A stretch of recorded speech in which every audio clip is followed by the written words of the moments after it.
Hi guys, so today we're going to talk about how to bring these lines over here to this blank grid, so drawing an outline of a realistic face or portrait.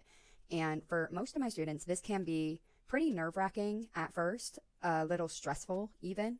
So my job today is to try to make this as stress-free as possible, teach you some tips and tricks, specifically with a tiny piece of paper that's called a viewfinder.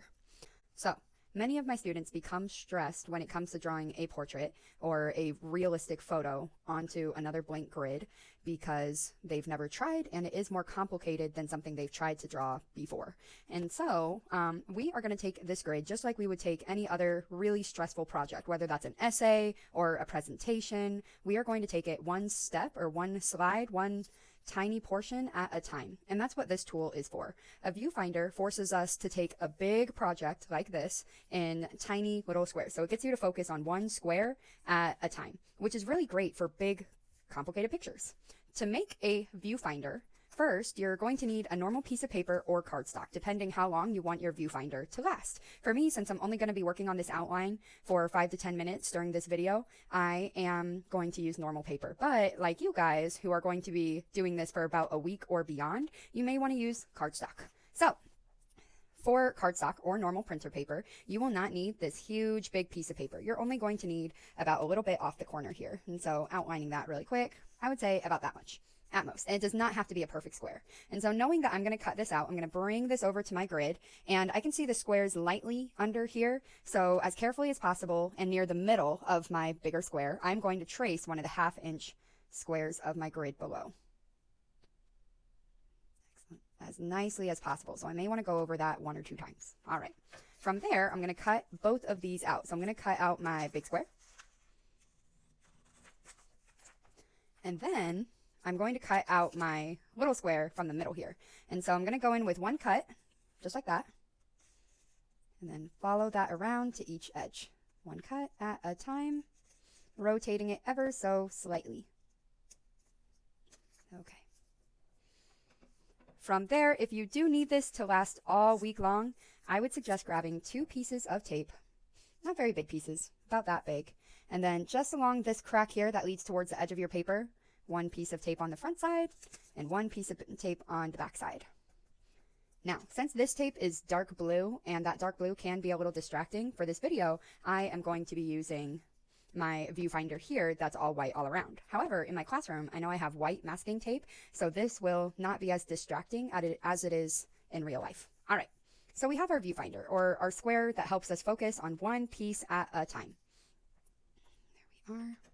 This is really good for complicated areas. So for me, looking at this, if I were a student, I would be afraid of this corner over here, the hair, the eyebrow, and maybe a little bit of the facial feature I struggle with the most, and that would be the eye or the nose here. So today, I'm going to focus on one of our more complicated pieces of the eyebrow. I'm going to focus on D4. So this guy right here, he looks really complicated. So I'm going to move my little viewfinder over to D4.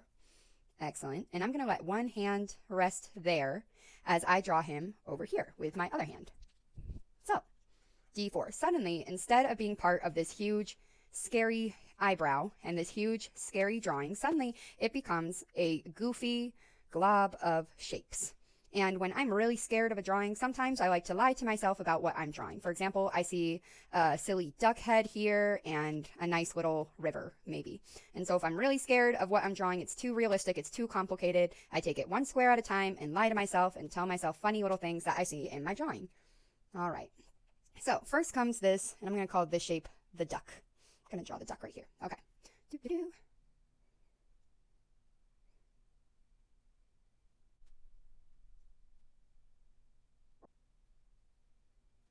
Awesome. Next, I'm going to worry about this tiny little squiggle in the corner here. And that's in the same square again. Now already I can see with that squiggle, it is much closer to the corner than I drew it over here. So this area is like really big compared to that tiny area. So already I know I've got to go back and fix it up a bit. Next, I'm going to worry about this goofy little river part over here. I see that sweeps around like that. Almost starts right next to the duck head. just taking it step by step.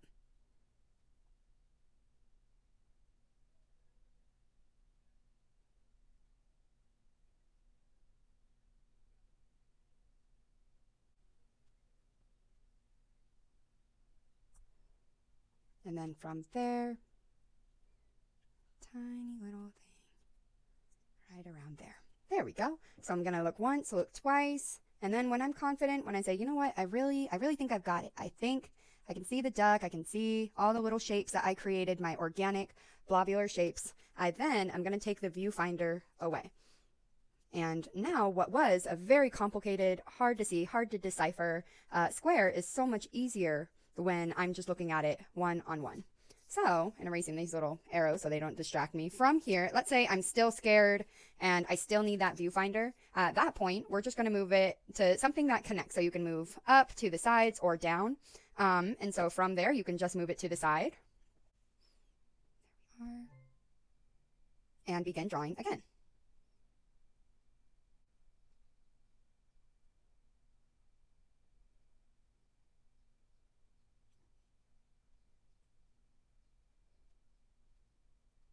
All right, and from here, some of your squares might naturally connect, so I might hop back over to D4, and I do see that the duck head eventually connects to the shape over here. So from there, I'm going to lightly adjust my line so that these connect a little bit more.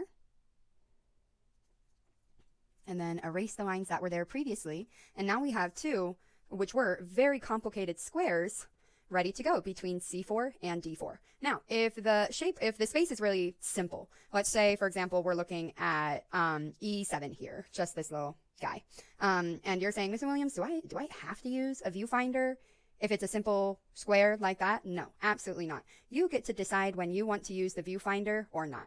But if you think it's even just a little bit complicated, or you're even just a little bit nervous, just know that Mrs. Williams used the viewfinder all the time. She may not carry around a paper like this, but if you look carefully, Mrs. Williams has a lot of sticky notes on her desk like this, and she's almost always going like this. I'll take one sticky note like that, and one sticky note like that, and that way I'm really focusing on one square, two squares at a time. So just know that even artists who've been going to college for this and have been doing this for years, I still love the viewfinder, and I still use the grid.